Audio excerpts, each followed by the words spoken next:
رسولس commission کے interview کے حوالے سے باتیں بڑی معمولی سی ہوتی ہیں، لیکن ان کا ایفیکٹ بہت گہرا ہوتا ہے۔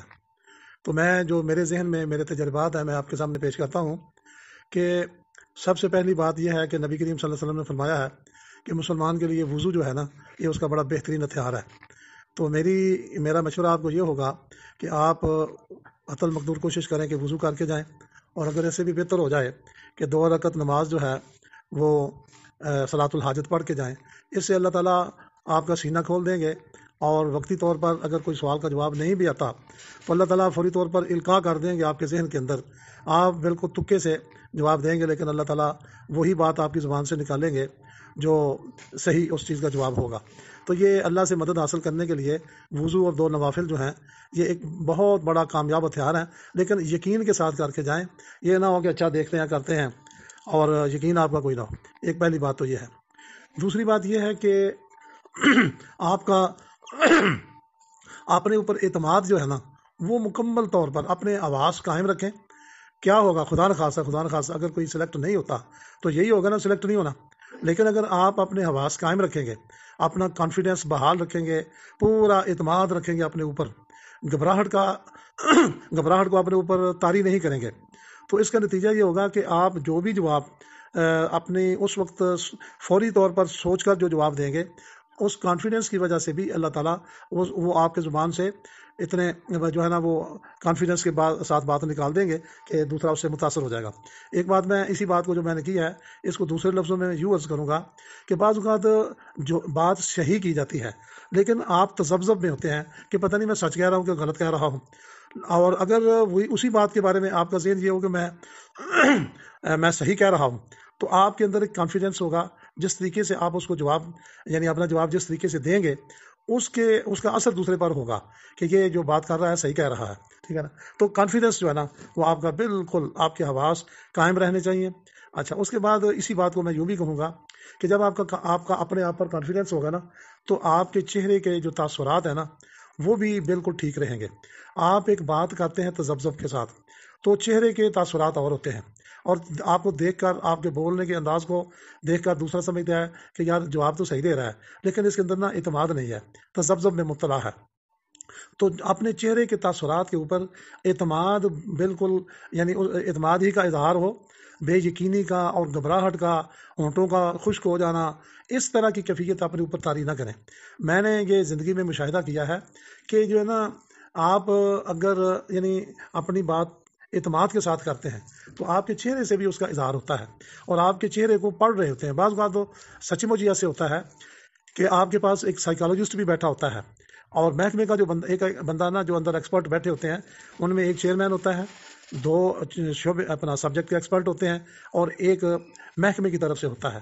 وہ محکمے والا جو ہے نا وہ عام طور پر علمی سوال نہیں کرتا، وہ آپ کی یہی باتیں نوٹ کرتا ہے، لیکن یہ جو میں باتیں کر رہا ہوں نا ان کو اپنے اوپر طاری نہ کرنا کو جی وہ میرے چہرے کے تاثرات دیکھ رہا ہے، میرے بیٹھنے کے انداز کو دیکھ رہا ہے۔ بالکل ایزی فیل کریں آپ کہ آپ کچھ بھی نہیں ہے، آپ ایک معمول کے کام میں مصروف ہیں، ہاں جی۔ تو اس طریقے سے اپنے اوپر طاری نہ کریں، لیکن یہ آپ کے ذہن میں رہنا چاہیے کہ جو محکمے کا آدمی ہے نا وہ یہی چیزیں نوٹ کر رہا ہوتا ہے کہ آپ کے اوپر گھبراہٹ، آپ کے سوال دینے کا انداز، آپ ہاتھوں سے اشارے جو کرتے ہیں، آپ کے بیٹھنے کا انداز، ہاں جی۔ ایک دیکھا میں نے دوست، وہ انٹرویو دینے کے لیے گیا ہے، اس جاتے ہی اس نے بازو اپنے میز کے اوپر رکھ لیے، اور اچھا والا پڑھا لکھا آدمی تھا وہ، لیکن وائس چانسلر نے اسے کہا کہ آپ کیسے بیٹھے ہوئے ہیں، آپ کو پتہ نہیں کیسے بیٹھتے ہیں، انٹرویو میں آپ آئے ہوئے ہیں۔ لو جی، اس کے وہ گھبرا گیا کہ یہ تو اچھا۔ اس طرح ایک دوست کو کہا چیئرمین نے کہ آپ کو اندر آنے کی اجازت کس نے دی ہے، آپ کو کس نے کہا بیٹھے آگے، اور آپ اتنے اعتماد کے ساتھ آ کے بن کے بیٹھ گئے ہیں، تو آپ کو پتہ نہیں اجازت کے بغیر نہیں بیٹھتے۔ تو اتنے میں اس کا تو کام ہو گیا نا جھڑک کھانے کے بعد۔ تو طریقہ یہ ہے کہ آپ جب جائیں تو اس میں میں تو یہ بھی آپ کو کہنے کو تیار ہوں کہ سورۃ کوثر جو ہے نا یہ پڑھتے ہوئے اندر داخل ہوں، اس کا بڑا اثر ہوگا روحانی طور پر، کیونکہ اللہ کا کلام ہے نا جی۔ آپ کو ٹونے ٹوٹ کے وزیر اعظم کی طرح تو نہیں بتا رہا میں آپ کو، لیکن ان چیزوں کا اثر ہے، آپ نے محنت بھی کی ہے، آپ صرف ٹونے ٹوٹ کو پر تو نہیں بیٹھے ہوئے نا۔ تو جب آپ دروازہ کھولیں، آپ کو بلایا جائے تو آپ ایک لمحے کے لیے دروازے پر رکیں، ٹھیک ہے۔ تو وہ پھر آپ کو آئیں گے، وہ آپ سے کہیں گے کہ کام ان بھائی، تو یعنی ایک لمحے کے، وہ بھی نہیں یہ کہتے کہ آپ دروازے پر کھڑے رہیں، اور وہ فوری طور پر سارا کچھ آٹومیٹیکلی ہو جاتا ہے۔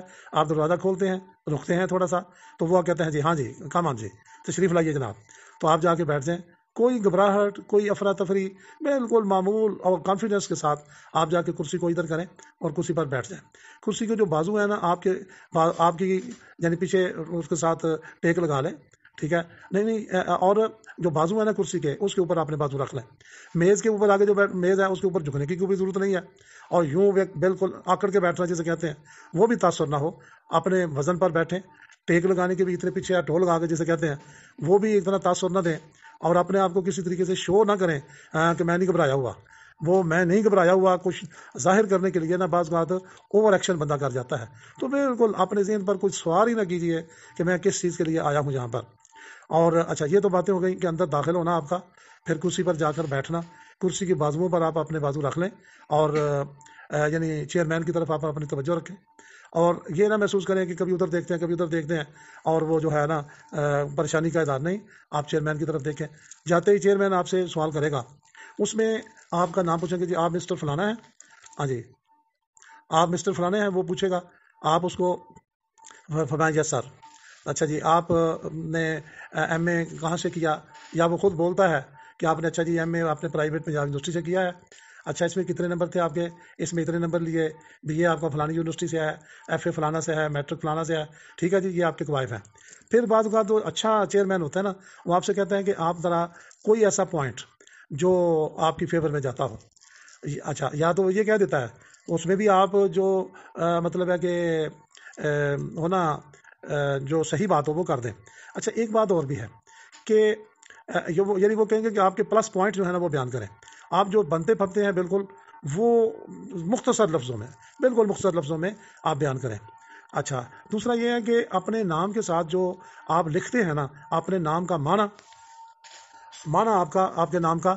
اور دوسرا کوئی لکھتے ہیں، مثلا ایک میرا دوست تھا، وہ اپنے نام کے ساتھ اوپل لکھتا تھا، تو اس سے فوری طور پر انہوں نے سوال کیا کہ ہاں جی what is meant by opal. وہ فوج کا انٹرویو تھا نا، تو اوپل کو وہ ایکسپلین نہیں کر پایا.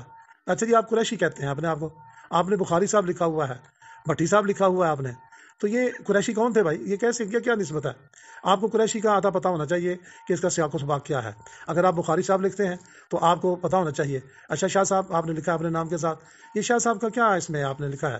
تو یہ ایک اگر اس کا امکان تو 5 to 10% ہوتا ہے کہ یہ آپ سے وہ سوال کریں، لیکن اس سوال کے لیے آپ کو تیار ہونا چاہیے بہرحال کہ یہ پوچھ لیں. تو یہ وہ پھر اس پر وہ کمنٹس دے دیتے ہیں، اچھا جی آپ بخاری صاحب ہیں اور آپ کو یہ پتہ ہی نہیں کہ بخاری کا کیا مطلب ہوتا ہے.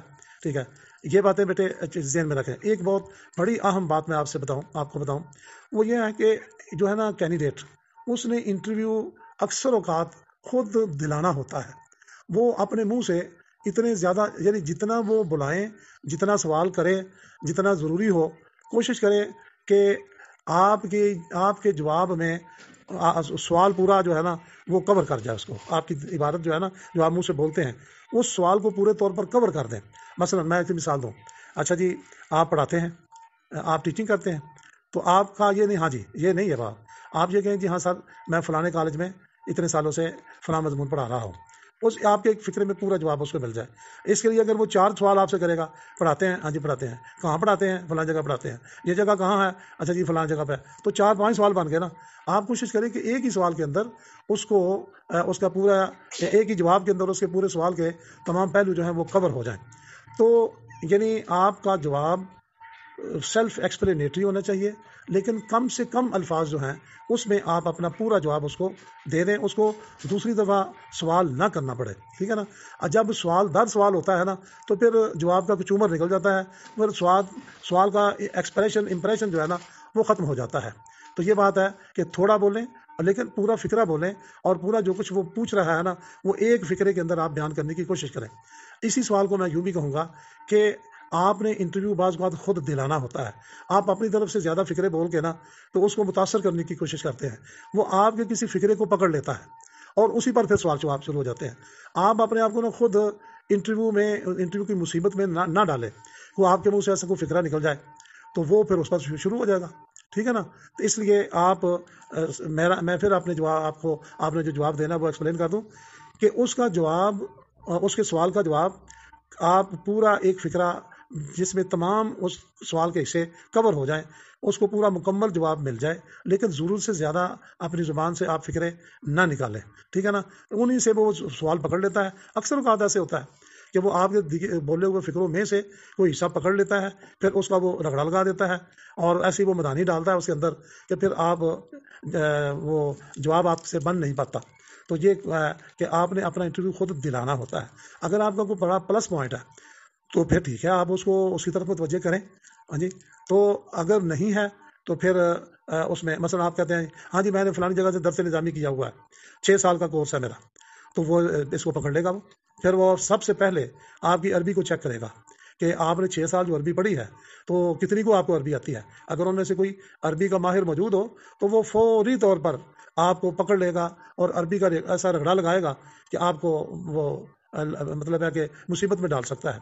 تو بہرحال کوشش کریں کہ یہ جو ہے نا، خاص طور پر جو درس نظامی والے ہیں نا، ان کو تو اس پہلو سے ذرا دیکھ کر جانا چاہیے۔ وہ کچھ نہ کچھ تیار کر کے جائیں کہ مثلا جو کتابیں ہوتی ہیں ہاں جی، تو وہ کتابوں کے بارے میں کچھ نہ کچھ ان کو معلوم ہو جس مدرسے میں آپ پڑھتے رہے۔ تو یہ بہرحال بھائی اس پر کوئی تھوڑا سا آ جائے گا درس نظامی وغیرہ پر، کہ جو آپ کی کوالٹی ہے اس کو جس میں آپ کو مکمل کانفیڈنس ہے آپ اس پر تو بولیں، اور دوسرا جو اس پر کانفیڈنس نہیں ہے کوشش کریں اوائڈ کریں اسے، ٹھیک ہے۔ آگے چلیں گے اب سبجیکٹ کا جو ہے وہ پھر آپ سے معلوماتی جو چیئرمین ہے نا، وہ آپ سے آپ کی ذات کے بارے میں معلومات لے کر وہ پھر آپ سے آگے وہ پھر ایک ایکسپرٹ کو کرے گا اوور ٹو فلانا، وہ جب اس کی ایکسپرٹ کی طرف بھیجے گا تو اس میں پھر آپ نے جواب دینے ہیں۔ جواب کے اندر پھر وہی بات ہے کہ اختصار ہو لیکن پورے کا پورا جواب اس میں مل جائے۔ یہ نہیں کہ 4 سوالوں میں وہ اپنا مطلب پورا کرے، نہیں، آپ کا ایک جامع قسم کا جواب اس کو دیں، ٹھیک ہے۔ تو باقی یہ ہے کہ اس میں جتنا یہ تو سوالوں کے جواب ہے نا، اب ان کی ٹیکنیکلٹیز میں یا ڈیٹیل میں بھی میں تھوڑا سا عرض کر دوں کہ آپ کو جو ہے نا، ایک تو اس کا پیٹرن ہوتا ہے انٹرویو کا کہ جو ایم اے کے آپ کے پیپرز ہیں نا ان کی ترتیب کے اعتبار سے، اور دوسرا ہوتا ہے کہ جو آپ F A B A M A میں پڑھتے ہیں نا، آپ کے سلیبائی کورسز جو ہیں، یہ اس کا 2 بیسز گویا بن گئی، 2 دائرے بن گئے آپ کے انٹرویو کے، ایک ایم اے کے پرچوں کی ترتیب اور دوسرا بی اے ایف اے میں جو کچھ آپ کے سلیبائی کورسز ہیں، کیونکہ جو انٹرویو لینے کے لیے جاتے ہیں نا وہ بالعموم ایف اے بی اے کو پڑھانے والے ہوتے ہیں۔ تو اس حوالے سے ذرا آپ دیکھ لیجئے کہ قرآن مجید کے بارے میں مکمل معلومات، قرآن کتنی صورتیں ہیں، قرآن میں کتنی صورتیں ہیں، مکی کتنی ہیں، مدنی کتنی ہیں، مکی صورتوں کی مدنی صورتوں کی خاصیات کیا کیا ہے ہاں جی، تو ان کی خاصیات کو پڑھیں آپ۔ اور ناسخ یعنی وہ جو ایف اے کے کورس میں، بی اے کے کورس کے اندر، تو پہلے میں نے عرض کیا کہ قرآن کے بارے میں بنیادی معلومات آپ کو ہونی چاہیے۔ اس کے بعد پھر حدیث آ جاتی ہے، حدیث کے بارے میں بھی بیسک معلومات آپ کو ہونی چاہیے۔ سیاستہ کیا ہوتی ہے، سیاستہ کے مؤلفین جو ہیں وہ کس کس سن میں پیدا ہوئے، ٹھیک ہے، یہ موٹے موٹے سیاستہ کی 1-2 معروف جو شرحیں ہیں انہیں دیکھ لیں۔ اچھا، اور یعنی ایف اے کے بی اے کی سطح پر قرآن، حدیث اور فقہ۔ پھر فقہ کی ڈیفینیشن کیا ہوتی ہے بھائی، اجتہاد کیا ہوتا ہے، قیاس کیا ہوتی ہے، اجتہاد اور قیاس میں کیا فرق ہوتا ہے، قیاس کے شرائط کیا ہیں، قیاس کے ارکان کیا ہیں، اجتہاد کے اصول کیا ہیں، مجتہد کی کتنی قسمیں ہوتی ہیں، مجتہد کس کو کہتے ہیں، اس کے اندر کیا کیا کوالٹیز ہونی چاہیے۔ اچھا، ایک میں ساتھ درمیان میں عرض کر دوں کہ تفسیروں کے بارے میں سوال جو ہے نا وہ بالعموم ضرور ہو جاتا ہے کہ تفسیریں جو موٹی موٹی ہیں نا ان میں سے کسی نہ کسی مثلاً بعض کا تو وہ سوال جنرل کر دیتے ہیں، کہہ دیتے ہیں جی کہ آپ کون سی تفسیر پڑھتے ہیں، آپ جو تفسیر پڑھتے ہیں نا جو بھی ہے وہ پڑھ کے وہ بتائیں، یا جس کے بارے میں 2-3-4 باتیں بتا سکیں آپ اس تفسیر کا ذکر کریں۔ یہ ایک نا اس کے 70% چانسز ہوتے ہیں کہ وہ کسی نہ کسی تفسیر کے بارے میں آپ سے پوچھے کہ آپ کون سی تفسیر پڑھتے ہیں۔ ہاں جی، بعض اوقات ہوتا ہے نا کہ اچھا جی کون سی تفسیر ہے بر صغیر کی، تو 5-6 تفسیروں کا نام آپ کو آنا چاہیے، پھر وہ کہیں گے جی آپ کون سی پڑھتے ہیں۔ میرا تو طریقہ یہی ہے کہ آپ کون سی تفسیریں پڑھتے ہیں، آپ کسی ایک تفسیر کی جو ہے نا آپ خصوصیات بیان کر دیں تاکہ پتہ چلے کہ آپ کچھ پڑھتے ہیں، سمجھ آ گئی نا۔ اور اس کے بعد پھر فقہ کی کتابیں موٹی موٹی جو ہیں، فقہ حنفی کی کتابیں کون کون سی ہیں آپ وہ دیکھیں، ان کے نام آپ کو آتے ہوں۔ اس طرح تاریخ اسلام کی موٹی اہم کتابیں، اور اس کے بعد جو ہے سیرت النبی کی اہم کتابیں، بر صغیر کی خاص طور پر موٹی موٹی کتابیں، مشہور و معروف کتابیں، سید سلیمان ندوی کی کتاب ہے جی سیرت النبی، جو ہے نا وہ جو بھی آپ کو آتی ہوں، آیات رسول امی ہے جی، پروفیسر خالد مسعود کی بات تفسیر ہے یہ رحمت للعالمین ہے ہاں جی، اور اس طرح سے انسان کامل ہے۔ تو کوئی 1-2-3-4 کتابیں سیرت کی، 1-2-3-4 کتابیں تاریخ کی، اس طرح سے حدیث کی، اور تفسیر کی کتابیں، یہ کتابوں کے بارے میں سوال بالعموم ضرور ہوتا ہے، ٹھیک ہے نا. تو میں بتا رہا تھا آپ کو کہ ترتیب دو طرح کی ہے، ایک ایم اے کے پرچوں کی ترتیب اور دوسری ترتیب ہے کہ ایف اے بی اے میں جو کچھ پڑھتے ہیں. میں آپ سے یہ عرض کر دوں کہ جو ہے نا نبی کریم صلی اللہ علیہ وسلم کی حیات طیبہ کے جو اہم واقعات ہیں یہ آپ کو ازبار ہونے چاہیے کہ آپ کی نبوت سے پہلے کی زندگی کتنی ہے، نبوت سے بعد آپ مکہ میں کتنی دیر رہے، مدینہ میں کتنی دیر رہے، ٹھیک ہے، جنگ بدر کب ہوئی، جنگ احد، جنگ خندق، صلح حدیبیہ، فتح مکہ، اس کے بعد کی جو پھر اگلے جنگ حنین کب ہوئی ہے، جنگ تبوک کب ہوئی ہے، جنگ خیبر کب ہوئی ہے. یہ آپ کی زندگی مبارک کے جو اہم واقعات ہیں. حضرت خدیجہ رضی اللہ عنہ سے شادی کب ہوئی، اس وقت آپ کی عمر مبارک کتنی تھی. تو آپ کی حیات طیبہ کے واقعات کے سنین جو ہیں وہ آپ کو آنے چاہیے. اچھا، اس کے بعد جو خلافت راشدہ کے اہم واقعات، حضرت ابوبکر صدیق کا دور کتنے کب سے کب تک ہے، حضرت عمر رضی اللہ عنہ کا دور کب سے کب، حضرت عثمان کا، حضرت علی رضی اللہ عنہ کا، پھر اس کے بعد بنو امیہ کا دور کب تک ہے، غزوہ جو ہے واقعہ کربلا کب ہوا تھا، عمر بن عبدالعزیز کون تھے، ان کا دور کب تک ہے. اس طرح سے اس کے بعد پھر بنو عباس کب شروع ہوئے. تو یہ سنین کی جو تقسیم ہے نا، جو تقسیم کیا کہنا چاہیے، یہ دورانیہ جو ہے اس پر آپ کو معلومات ہونی چاہیے. تو میں نے عرض کر دیا کہ آپ صلی اللہ علیہ وسلم کی حیات طیبہ کے سال وغیرہ، اس کے بعد خلافت راشدہ کے سال وغیرہ، بنو امیہ کے سال، اس کے بعد بنو عباس کے، وہ تو سارا بڑا لمبا دور ہے، اس میں تو نہیں، لیکن یہ تو پتہ ہو کم از کم. اور میں نے بتایا کہ سیاستہ کے جتنے بھی 6 جو محدثین ہیں ان کے کب پیدا ہوئے، کب وہ فوت ہوئے، ٹھیک ہے نا جی. اچھا، آگے تقابل ادیان میں ضرور پوچھتے ہیں کہ تقابل ادیان کے وہ اس میں 4 عنوان آپ ذہن میں رکھیں کہ کسی مذہب کا بانی کون سا ہے، اس کا زمانہ کون سا ہے، بانی کا زمانہ کون سا ہے، پھر اس کے بعد اس مذہب کی بنیادی تعلیمات کیا ہیں، پھر اس مذہب کی کتابیں کون کون سی ہیں، ٹھیک ہے نا. تو یہ 3-4 چیزیں، بانی، کتابیں، تعلیمات، ٹھیک ہے، ان کا ذرا. اور اسلام کے بارے میں کوئی موٹی موٹی باتیں جو ہے نا وہ آپ کو ضرور ہونی چاہیے، عدل کے بارے میں، مساوات کے بارے میں، جی اس طریقے سے جو اسلام کے جو دیگر جو پہلو ہیں ان پر ذرا آپ کو ہونا چاہیے. ٹھیک ہو گیا. تو تقابل ادیان میں بھی میں نے بتا دیا ہے کہ کن کن پہلوؤں پر آپ کو فوکس ہونا چاہیے. اچھا، یہ جو نا عبادات، میں کہنے لگا تھا کہ اسلام کا نظام معاشیات جو ہے اس کے موٹے موٹے خصائص، اسلام کا معاشرتی نظام، اسلام کا معاشی نظام اور اسلام کا سیاسی نظام، ان تینوں کے اہم موٹے موٹے خصائص جو ہیں وہ آپ کو ہونے چاہیے، یاد ہونے چاہیے.